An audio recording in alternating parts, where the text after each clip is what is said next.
बिस्मिल्लाहिर्रहमानिर्रहीम। अस्सलाम वालेकुम व्यूअर्स, कैसे हैं आप? अल्लाह पाक से दुआ है रब कायनात से कि आप हमेशा खुश रहें, सलामत रहें, कोई दुख तकलीफ़ आपके नज़दीक भी ना आए, और आप मुझे दुआ में याद रखा करें, मेरे चैनल को सब्सक्राइब करें। आज कुछ चीज़ें मुझे इरिटेट कर रही थी।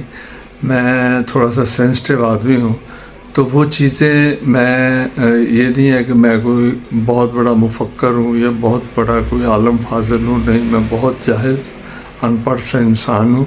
और जो चीज़ मुझे इरिटेट करती है वो मैं आपसे चंद सवाल आपके सामने रखना चाहता हूँ, और हो सके तो मेरी इस्लाह कर दीजिएगा। मेरे जहन में ये गूंजती रहती हैं चीज़ें कि देखिए, माशरे का जो हाल है वो आप सबके सामने, मैं उस डिटेल में जाना नहीं चाहता, ठीक है।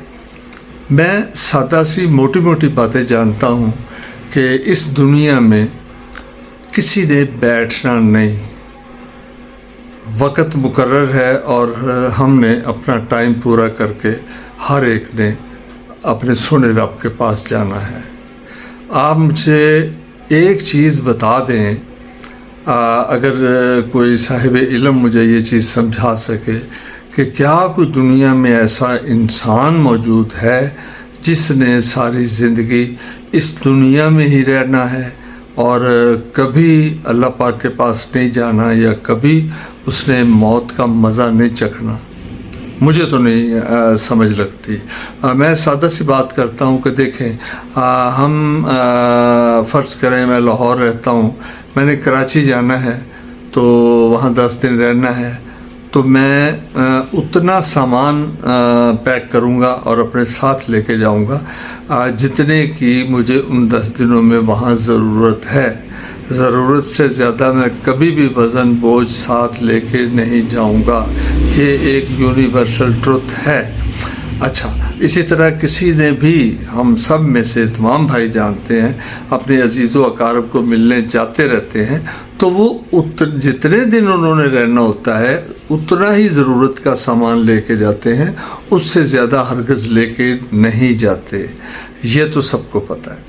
अब मुझे एक समझ नहीं लग रही कि जो ये हवसे ज़र की दौड़ लगी हुई है, और जिसके पास लाख है वो करोड़ों इकट्ठा करना चाहता है, जिसके पास करोड़ है वो अरबों खरबों, फिर उसके बाद अनलिमिटेड वो दौलत इकट्ठी करता चला जा रहा है, और उसकी हवस ख़त्म नहीं हो रही, और उससे एक इम्प्रेशन ये मिलता है कि शायद उस बंदे के दिल में, दिमाग में ये बात है कि उसने सारी ज़िंदगी यहीं बैठ रहना है। तो मैं आपसे सवाल भी करता हूँ और आपको बताता भी हूँ कि यकीन कर लें कि यहाँ किसी ने बैठ नहीं रहना। असल ज़िंदगी ऊपर अल्लाह पाक के पास है, जो अज़ल से अबद तक जारी रहनी है, और हमें इस दुनिया में जितने अरसे के लिए हम आए हैं ना, हमें उतना ही सामान इकट्ठा करना चाहिए, उतनी ही तैयारी करनी चाहिए, उतना ही हिसाब किताब रखना चाहिए, और असल तैयारी हमें अपने रब के पास जाने के लिए, जो कि लामहदूद हमेशा के लिए वो लाइफ है, और बड़ी जिन पर अल्लाह पाक के इनामात होंगे उनकी ज़िंदगी का आप तसव्वुर नहीं कर सकते। कुरान पाक में ये सब चीज़ें अल्लाह पाक ने ख़ुद फरमाई है। तो मैं आप सबसे रिक्वेस्ट कर सकता हूँ, इस माशरे को देख के मुझे बहुत ज़्यादा मैं तकलीफ़ फील करता हूँ कि किसी को किसी का एहसास नहीं रह गया। हर बंदा अपने मुफादात की जंग लड़ रहा है, और अपने मुफादात ही उसको अजीज़ हैं, और उसके लिए वो जायज़ नाजायज़ हर काम करने को तैयार है। और वो इस वक्त खुदा के लिए थोड़ी देर के लिए ये भी सोच लिया करें कि अल्लाह पाक हमसे क्या चाह रहा है, अल्लाह पाक ने हम पर क्या हदूद मुतय्यन की हैं, अल्लाह पाक अपने नेक बंदों से क्या तवक्कुआत रखता है, अल्लाह पाक ने हमें क्या दर्स दिए हैं। देखिए, रिज़्क़ रोज़ी रब ताला के हाथ में है। अगर उसने आपको 1000 रुपया देना है तो आप 10,000 नहीं ले सकते। ज़िंदगी मौत ٹائم مقرر ہے، جب اس نے بلانا ہے ہمیں ایک سے دوسرا سانس نہیں آنا، رائٹ. اچھا، اولاد دینا نہ دینا یہ بھی میرے سونے رب کے ہاتھ میں ہے، رائٹ. اچھا، بیماری شفا میرے رب کے ہاتھ میں ہے، یہ واضح قرآن پاک میں لکھا ہے، آپ پڑھیں، یہ اللہ پاک خود فرما رہا ہے. تو یار پلیز فار گاڈ سے ہم اللہ پاک کے بتائے ہوئے جو احکامات ہیں ہم ان سے کان بند کیوں کر لیتے ہیں اور ہم ان کے اپوزٹ ہو کے کیوں چلتے ہیں؟ اور کیا ہمیں اپنے رب سے کوئی خوف نہیں رہ گیا؟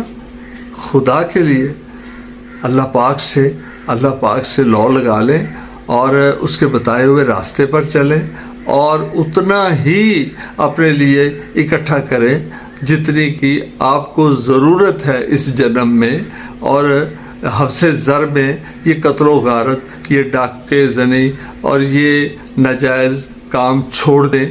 اور میری آخر میں آپ سے التجا ہے، میں تو ریکویسٹ کر سکتا ہوں، میرا دل دکھتا ہے، تو پلیز خدا کے لیے اپنی کریکشن کریں. دیکھیں ہمارے ملک پہ کیسے کیسے سیلاب اور کیسی کیسی قدرتی آفات آ رہے ہیں. رب تعالیٰ ہم سے ناراض ہے. میں روزانہ یہی باتیں کرتا ہوں، آپ کو سمجھانے کی کوشش کرتا ہوں، اور اسی طرح میری بھی ریویژن ہوتی ہے، مجھے بھی سمجھنے کا موقع ملتا ہے. تو میں آپ کا بڑا مشکور کہ آپ میری باتیں سن لیتے ہو. اگر کسی کو اچھی نہ لگے تو مجھے معاف کر دیجیے گا، لیکن غور ضرور کیجیے گا کہ میں کیا کہہ رہا ہوں. ہم نے صرف رب کو راضی کرنا ہے. رب راضی ہو گیا، ہم نے دنیا اور آخرت سب پا لیا. اور رب کو خدا نہ خواستہ ناراض کر بیٹھے تو پھر ہمارے لیے کوئی ٹھکانہ نہیں ہے. اس کے ساتھ ہی میں آپ سے اجازت چاہتا ہوں. میرے چینل کا بھی خیال رکھیں اور اپنے بچوں کا خاص کر بہت زیادہ خیال رکھیں. بچے بڑی قیمتی سرمایہ ہیں. اللہ آپ کا حامی و ناصر. اللہ حافظ.